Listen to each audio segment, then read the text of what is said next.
जय गुरुदेव। कोटि कोटि करूं वंदना, अरब खरब प्रणाम।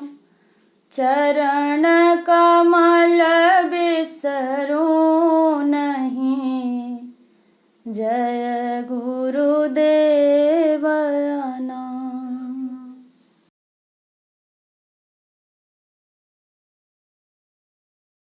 लगाओ मेरी नैया सतगुरु पार, मैं बही जात जगधार। लगाओ मेरी नैया सतगुरु पार, मैं बही जात जगधार।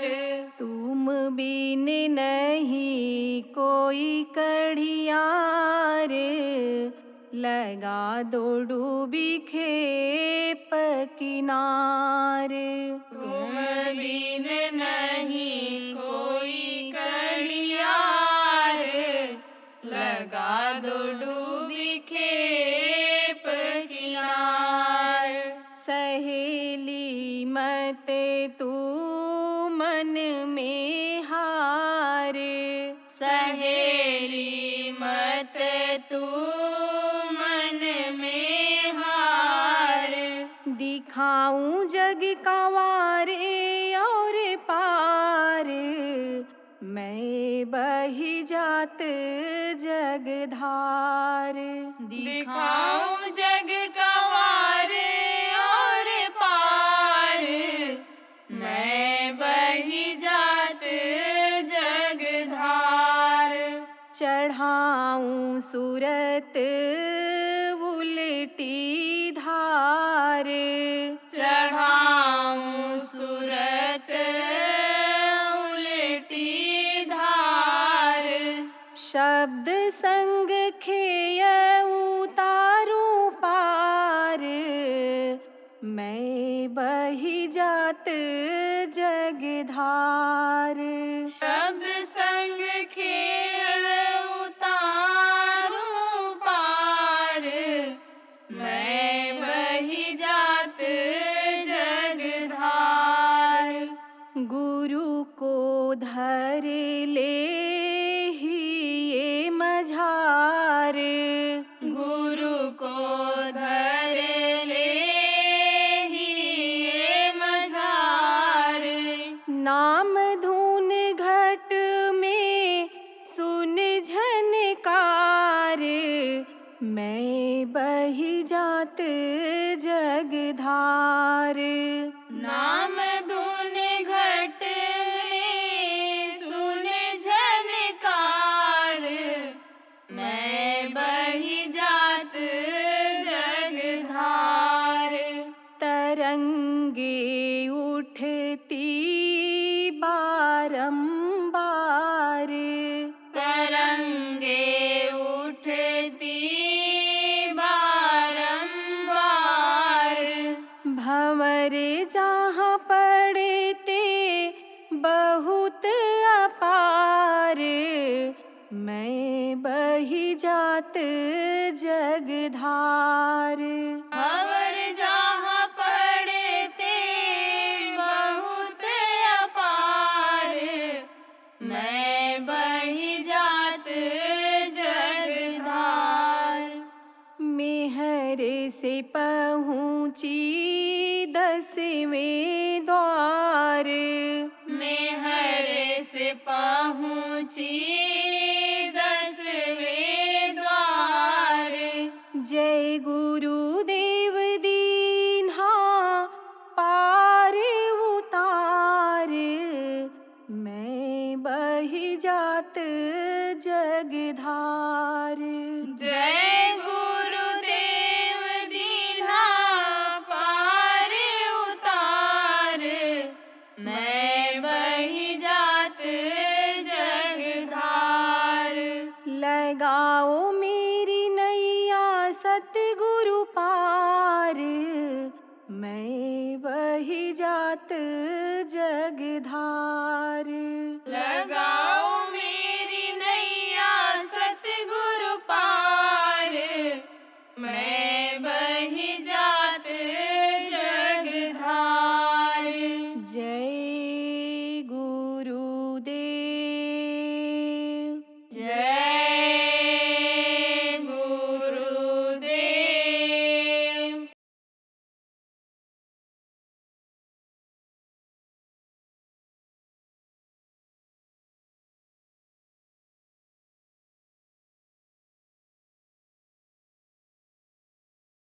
तो कैसे देखा जाता है?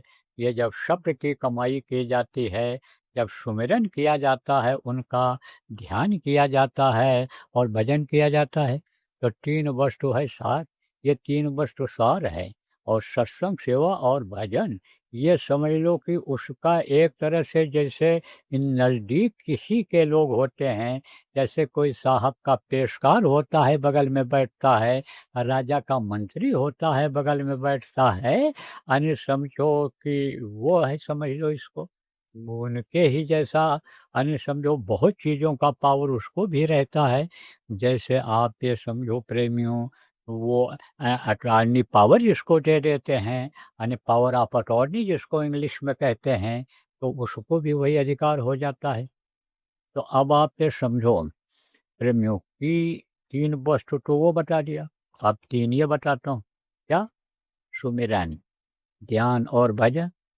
तो कहोगे मैं तो करता हूँ, लेकिन करते तो हो, लेकिन उसका फल जो मिलना चाहिए वो नहीं मिलता है। पेड़ तो लगाए हो, बहुत ऊंचा पेड़ लगाए हो, खुशबू तो देता है, लेकिन फल मुंह में डालकर नहीं खा सकते हो। कुछ पेड़ तो ऐसे हैं कि जिनमें फल फूल दिखाई नहीं पड़ता है, बस खाली वो ऐसे लहराते रहते हैं, सुंदरता उनकी दिखाई पड़ती है, लेकिन फल नहीं निकलता है। कुछ फल के पेड़ ऐसे होते हैं कि जिनमें सुंदरता भी होती है और फल भी मिलता है और मीठा फल मिलता है। तो ऐसा पेड़ क्यों न लगाया जाए कि जिसका फल मीठा मिल जाए? ऐसा जानवर क्यों न रखा जाए कि गौ सेवा भी हो जाए और कुछ मुंह में भी चला जाए, खाने को भी मिल जाए, बच्चों के अंदर ताकत आ जाए, दूध से बूट बढ़ जाए। बूट माने क्या होता है? ताकत बढ़ती है। दूध पिए बूट बढ़े, घी खाए खोपड़िया। एक उधर कहावत है गाँव में, पूरब में। खोपड़िया किसको कहते हैं? यानी दिमाग को, ब्रेन को, जिसे कहते हैं ना, क्रीम ब्रेन है इनका, तेज दिमाग है।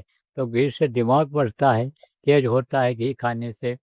तो ऐसा क्यों न जानवर रखा जाए, ऐसा गाय क्यों न रखा जाए कि जैसे से दूध बूट बढ़े, ब्रेन बढ़े, घी मिल जाए, दही मिल जाए, पेट साफ के पेट को सही कर दे। दही यानी सही होता है, लेकिन दही कब खाना चाहिए? दोपहर में खाना चाहिए, नहीं तो सुबह यानी समझो कि खाना चाहिए, शाम को नहीं खाना चाहिए। जैसे खीरा है, सुबह खीरा हीरा और दोपहर खीरा खीरा और शाम को खीरा हीरा। तकलीफ देता है, बहुत ठंडा हो जाता है, ठंड का असर हो जाता है। सुबह कब? शाम को, रात को।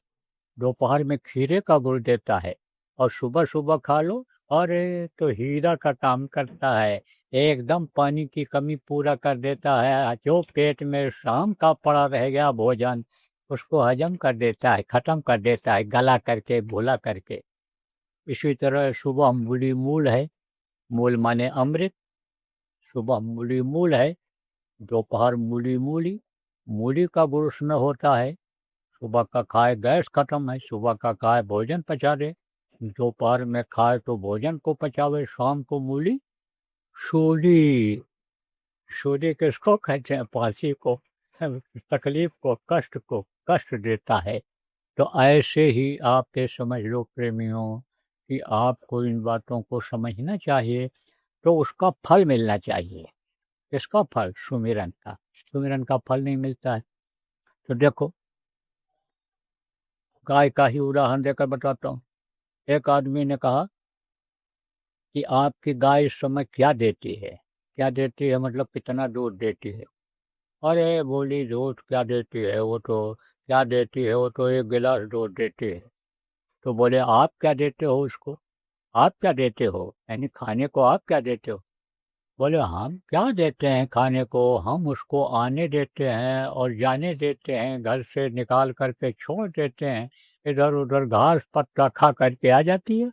तो बोले, इसीलिए तो गिलास में दूध देती है वो आपको बाल्टी में मटके में दूध इसीलिए नहीं देती है कि आप जो है उसको कुछ खिलाते नहीं हो, दाना खली अनाज चारा अगर घर पर खिलाओ तो देने लग जाए। ऐसे ही तो आपको फल नहीं मिलता है, इसलिए इसका कि आप ठीक से करते नहीं हो जो करना चाहिए। सुमिरन करने से क्या होता है? सुमिरन करने से एक आकर्षण बढ़ता है, एक खिंचाव होता है। किधर की तरफ? ऊपर की तरफ। किसकी तरफ? कि जिनको याद करते हैं, इसीलिए उनके रूप को याद करते हैं। जिनका नाम जपते हैं उनके रूप को याद करते हैं, इसीलिए कि वो हमारी तरफ देखें। तो आप तो कहते हो वो नहीं देख रहे हैं, तो आप उनको नहीं देख पा रहे हो, तो वो कहते हैं नहीं देख रहे हैं। देखो, कमरे में बैठो और उसमें बाहर से जाली लगी हो और आप अंदर बैठे रहो, तो आप तो उनको देखोगे जो बाहर खड़े होंगे, लेकिन बाहर के लोग आपको नहीं देख पाएंगे। एक कांच भी ऐसा लगाते हो आप खिड़कियों में कि आप अंदर से बैठ करके बाहर के आदमी को देख लेते हो, और बाहर का आदमी आपको नहीं देख पाता है। तो अब बाहर का आदमी आपको नहीं देख रहा है, तो वो तो यही समझेगा कि हमको नहीं देख रहे हैं, लेकिन आप उनको देख लोगे। ऐसे ही समझ लो कि वो पर्दा लगा हुआ है, कांच लगा हुआ है, आप नहीं देख पाते हो। किस चीज़ का पर्दा लगा है? कर्मों का पर्दा लगा है। वो कैसे साफ होता है उसको अभी आपको बताऊंगा। तो आप समझो उनको देख नहीं पाते हो, लेकिन वो आपको देखते हैं, है ना? तो पलटू सुमिरन सार है, घड़ी न बिसरे एक। एक तो सुमिरन ये होता है कि हमेशा उनको याद करते रहो, हमेशा याद करते रहो, लेकिन ये तब याद होगा, याद उनकी तब आएगी कि जैसी प्रीति कुटुंब से वैसी गुर से होए, और कह कबीर दास का पला न पकड़े कोई। आप फिर समझ लो कि आपका पला फिर कोई नहीं पकड़ सकता है। अगर जितना प्रेम आप बच्चे से करते हो, पत्नी से करते हो, पति से करते हो, जितना याद वो आते हैं, उतना ही याद अगर गुरु को करते रहो, प्रभु को करते रहो, तो समझो कि यानी वो आपको देखते रहेंगे। आपका फिर कोई पला नहीं पकड़ सकता है, आपका सुमिरन कबूल होगा। तो आप ये समझो कि नाम यानी जाप जब करोगे यार, और जब नाम को जाप करो तो उनको याद करो, तो वो आपको देखेंगे, और आपको देखेंगे तो आपका प्रेम बढ़ेगा, उनका भी प्रेम आपसे बढ़ेगा। तो जैसे मान लो बच्चा समझो कि पिता को याद करता है, आप समझो ऐसा याद करता है कि उनके लिए रोने लगता है। अब एक ऐसे बोल दिया पिताजी तो ध्यान नहीं देते, दुख से अगर बोला तो दौड़ते हैं, तकलीफ से अगर बोला तो दौड़ते हैं, और तकलीफ में नहीं बोलता है तो आवाज़ दूसरी रहती है, तो याद तो करते हो लेकिन वो आवाज़ नहीं लग पाती है, वो आवाज़ नहीं लग पाती है। एक थी ना माँ थी, तो माँ अपने बच्चे को दूध पिला करके लटा दिया और गई, खीर बना रही थी। तो बच्चा स्वप्न देखते देखते, रात में सपने आते हैं, बताए ना, मन या रात में भी नहीं बैठता है, ये खुराफात करता रहता है। कल शाम के सत्संग में बताया था। तो सपना आया तो उसको लगा कि खेल रहा हूँ, और लड़के ये खेल रहे हैं, और दौड़ करके रहूँ पकड़े, बढ़ गिर गया नीचे दौड़ने में ही। सपने में एक व्यापारी कपड़ा बेच रहा था, तो देखा बहुत ग्राहक आ गए, तो अब जल्दी जल्दी फाड़ो कपड़े को। अब वो चद्दर पकड़ के फाड़ दिया जो बड़े हुए था। तो सपने में ऐसा होता है। सपने में देखो गुरु की भी दया होती है, सपने में खूब सत्संग सुना देते हैं, गुरु दर्शन दे देते हैं, सपने में गुरु की याद आ जाती है, सपने में गुरु के साथ घूम लेते हो। तो अब आप ये समझो, अच्छे भी सपने आते हैं और बुरे भी सपने आते हैं, दोनों तरह के सपने आते हैं। बुरी भावना अगर रहेगी, बुरी चीज़ों को अगर सोचोगे, तो मन जब बुराई में दिन में लगा रहेगा, तो वही रात को वो सपने में दिखाएगा। तो अब आप ये समझो, सपना आया, गिर गया, और गिरा तो रोया, चिल्लाया, तो दौड़ी माँ, गई उठाई, चूमा चाटा, दूध पिलाया, मिठाई खिलाया, खीर खिलाया। लड़के ने दूसरे दिन सोचा कि रोने चिल्लाने से ही देखो ये खाने को चीज़ें मिली, माँ का प्यार मिला, तो लाओ आज और जोर से चिल्लाएं। चिल्लाया जोर से, नीचे लुढ़क गया, धीरे से चिल्लाया। माँ दूसरे दिन बर्तन मल रही थी, सफाई कर रही थी, नजर डालकर देखा भी नहीं पीछे। फिर चिल्लाया, कुछ नहीं, फिर चिल्लाया, कुछ नहीं, अपना काम करती रही।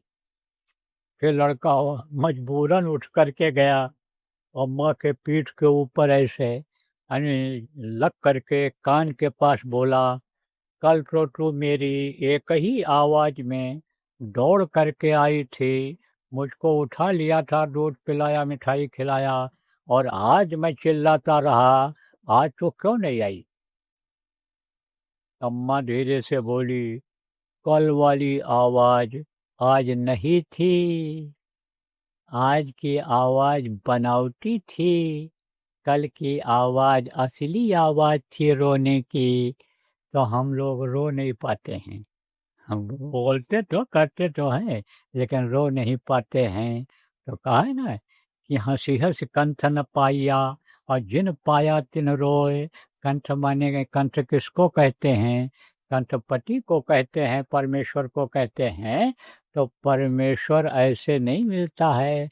दो आंसू अगर उसके लिए बहा दें, तड़प अगर उसके लिए पैदा कर रहे हैं, तो वो तो हाजिर नाजिर है, कहीं नहीं गया हुआ है।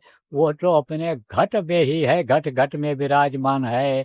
जैसे मीरा ने कहा, घट घट मेरा साइया, सोनी सेज न कोय, और बलिहारी हुआ घट का जा घट प्रगट होए।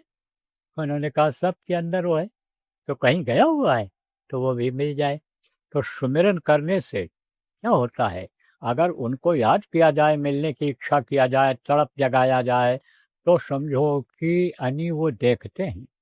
तो देखते हैं, तो देखने से ही नहीं होता है। अगर आगे तो आपको रोकते नहीं हैं और ज़्यादा खुश हो जाते हैं, तो दर्शन भी उनका हो जाता है। कब दर्शन होता है? सुमिरन में भी ध्यान ही लगाते हैं, वही काम करते हैं, तो उसमें उनका हो जाता है। और देखो ये भी बता रहे हैं, जैसा बताया जाए वैसा ध्यान लगाओगे। अभी ये जो मुहूर्त है आपका, यानी मकर संक्रांति तक का, इन दिनों में जो साधना करने के लिए, शिविर लगाने के लिए आपको बताया गया है, उसको उसमें अगर आप करोगे तो नहीं होगा, तो नीचे के दो एक धनियों का या देवी देवताओं का दर्शन उसमें आपका हो ही जाएगा। अब ये है कि ये जीवात्मा जो इस पिंडी शरीर में बैठी है, उसको निकालने का आप अभ्यास कर ले जाओ। तो वो कैसे निकलेगी? अभी बताता हूँ। वो निकलेगी ध्यान के द्वारा। तो ध्यान में क्या करना रहता है? यानी समझो, जिस तरह से नाम आपने जाप किया है ध्यान लगा करके, ऐसे ध्यान लगाना रहता है। जिस तरह से सुमिरन किया है आपने, यानी समझ लो ऐसे, यानी समझो कि ध्यान में वो मिलते हैं ध्यान में।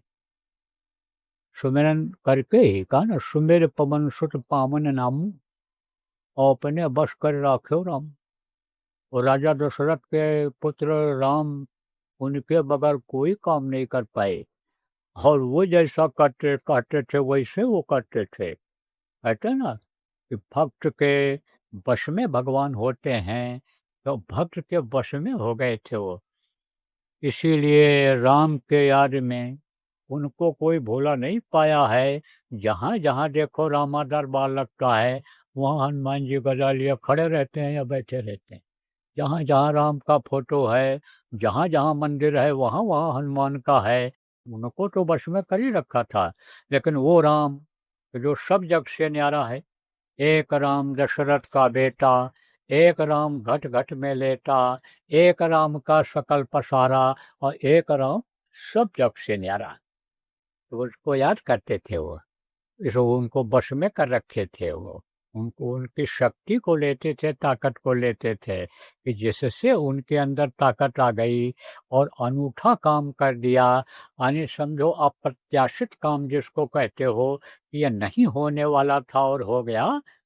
वो अकेला हनुमान लंका जला के चले आए, अकेले गए, पूरा अशोक वाटिका उखाड़ करके फेंक करके चले आए।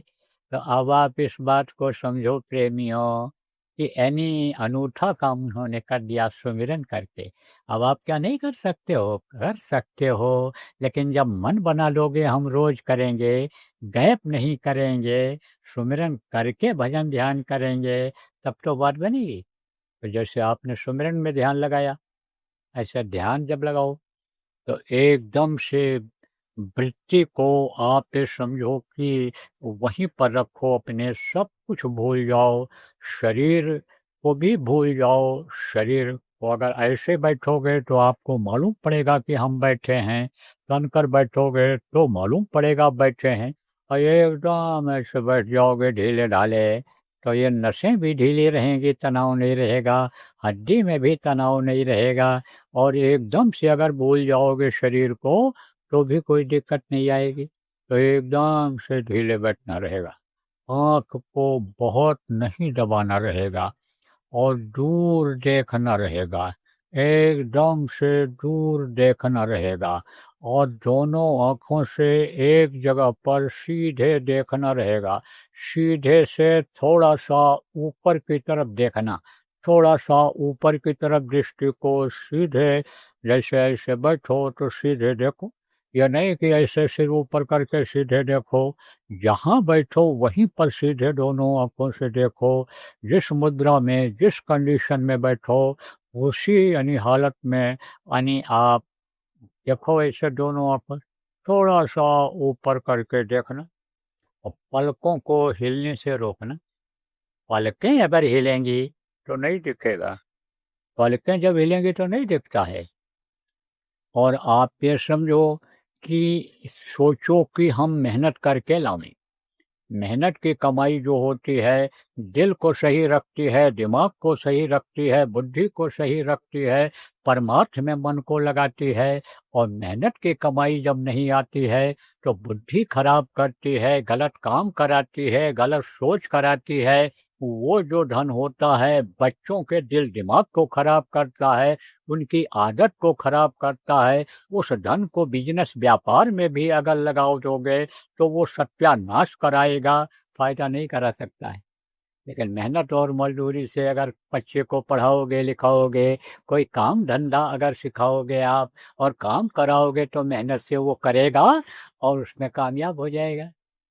तो ये भी इस तरह का आपको सोच बनाना है। और आप ये समझो कि इससे बोटी से बचना है। बोटी जो आपको बताया, यानी कबाब से बचना है, शराब से आपको बचना है, और शबाब से आपको बचना है। तभी तो आप आगे बढ़ पाओगे। का चलो चलो सब कोई कहे, और पहुंचा बिरला कोय। सब कहते चलो चलो अपने देश चलो।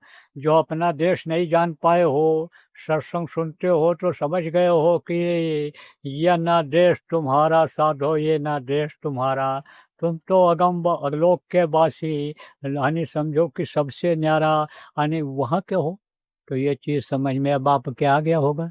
सत्संग सुनते सुनते जो चार बार जो सत्संग सुने होगे कि ये मिट्टी और पत्थर का घर अपना घर नहीं है, ये तो कहीं किराए के मकान की तरह से है, कि जिसमें चाहे अपना ही है, लेकिन कुछ दिन के लिए हमको रहने का आदेश हुक्म हुआ है कि इसमें रहो, या आप समझो, तो आप उसमें रहते हो। आप समझो, लेकिन आपका देश कहाँ है, आपका घर कहाँ है? आपका घर तो ऊपर की तरफ है, सतलोक में है, सतदेश में है प्रेमियों। तो अब आप ये समझो कि आप वहाँ की आशा बनाते हो, लेकिन वहाँ पहुँचना इतना आसान है? यहीं से आप ये समझो कि ठग शुरू हो जाते हैं। मनुष्य शरीर से ही ठगी आपकी होने लग जाती है। यहीं से आपके कर्मों को लेने वाले तैयार हो जाते हैं। जो भी सुमिरन का लाभ आपको मिलता है, ध्यान लगाते हो उसमें जो कुछ फायदा होता है, भजन करते हो उसमें जो फायदा होता है, यहीं से उसके ठग मिल जाते हैं। तो कहते हैं दुर्गम घाटी दो, जैसे दुर्गम रास्ता होता है, घाटी होती है, घाटी के नीचे से निकलना होता है, कब पहाड़ गिर जाए और उसके अंदर बंद हो जाओ। जैसे अभी आपने कुछ दिन पहले सुना होगा कि इधर खुदाई हो रही थी पहाड़ की, सुरंग बन रहा था और मलबा गिर गया। अब उधर जो है अभी खुदाई में पूरा सुरंग समझो पहुंचा नहीं था और इधर मलबा ऊपर से गिर गया, बंद हो गए बेचारी। बड़े मुश्किल से कई दिन लगा उनको पानी निकालने, भूखे प्यासे रह गए। पानी का थोड़ा सा स्रोत था, वहीं पानी पीते थे, खाने को कुछ है ही नहीं। कपड़ा फाड़ फाड़ करके पेट में डालते, पानी पी करके किसी तरह से जीते थे। तो हिम्मत तो बंधी हुई थी सरकार के समझो कि अखंड प्रयास से, अनंत प्रयास से फिर उन लोगों की जान बच पाई। तो घाटी है ये, कौन सी ये यात्रा वहाँ पहुँचने की, और उस घाटी से बचना इस समय बड़ा मुश्किल हो रहा है। क्यों? क्योंकि माया का पसारा है और कदम कदम पर माया आप ये समझो कि रोकती है कि आगे ये बढ़ने न पाएं।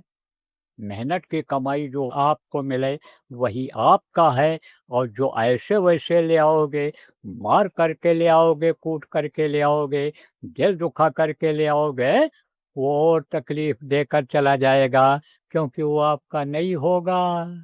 वो आपका नहीं होगा, आपका जो होगा आपके पास रहेगा। तो ये चीज़ तो आप समझ गए। दूसरी चीज़ और समझा दें आपको। आप ये समझो कि पर नारी पैनी छुरी, मत लाओ कोई अंग, और रावण के 10 सिर गए पर नारी के संग। अब इसका अर्थ समझा दें। पर नारी पैनी छुरी, पैनी छुरी किसको कहते हैं? जिससे सब्जी काट देते हो, जैसे और कोई चीज़ काट देते हो, वो पैनी छुरी छुरी की तरह से है। पैनी छुरी से आलू छीलते हो और कब थोड़ा सा चूक जाओ तो उंगली को काट दे। पैनी नहीं है, पैनी माने क्या होता है? बहुत धारदार, जैसे छोटा चाकू होता है जिससे साग सब्जी काटते हो, बच्चियों काटते हो, उसमें एक होता है ऐसे ऐसे धारी धारी बनी रहती है जी। आप समझो कि जैसे आरी होती है, दाने उसके निकले होते हैं, सुराख होते हैं, जगह जगह बीच में खाली होता है, वो बड़ा पैना होता है। चूक जाओ तो उसका एक भी कोना अगर कहीं लग गया उंगली में तो फट से कटेगा। और अगर मान लो कि सीधा सीधा है तो वो उतना पैना नहीं होता है, वो लगेगा भी तो बच जाओगे। लेकिन ये अगर लग जाएगा धारदार, तब फिर खून निकलेगा निकलेगा ही। और अगर तुरंत उस पर पेशाब नहीं किया, तुरंत उसको अगर झुलसा नहीं दिया तो पकेगा भी। पट्टी बांधना पड़ेगा, सफाई करनी पड़ेगी और दवाई खानी पड़ेगी, तब वो ठीक होगा। इसी तरह से पर नारी पैनी छुरी, तलवार की धार पर चलने की तरह से है। दूसरे की औरत से अगर आपने संपर्क किया, अंग लगाया उसको अपने, तो आप ये समझो वो पैनी छुरी की तरह से आपके लिए काम करेगी इस परमार्थ में, आपके विकास में, जिंदगी में। इसलिए दूर रहना चाहिए। देखो पैनी नज़र जब डाला दूसरे की औरत पर किसने? रावण ने, तो उसकी सारी विद्वता, सारा धन, उसका सारा बल खत्म हो गया, और दशानन जो 10 सिर का अकल रखने वाला था उसका विनाश हो गया, उसका शरीर का भी अंत हो गया। तो यह बात हमने आपको संक्षेप में बता दिया, समझा दिया। और मोटी बात आप गांव के सीधे साधे बच्चों और बच्चियों समझो कि दूसरे के औरतों से बचना है, दूसरे पुरुष से, दूसरे के पति से, लड़कों से, बच्चियों आपको बचना है, उनसे दूर रहना है।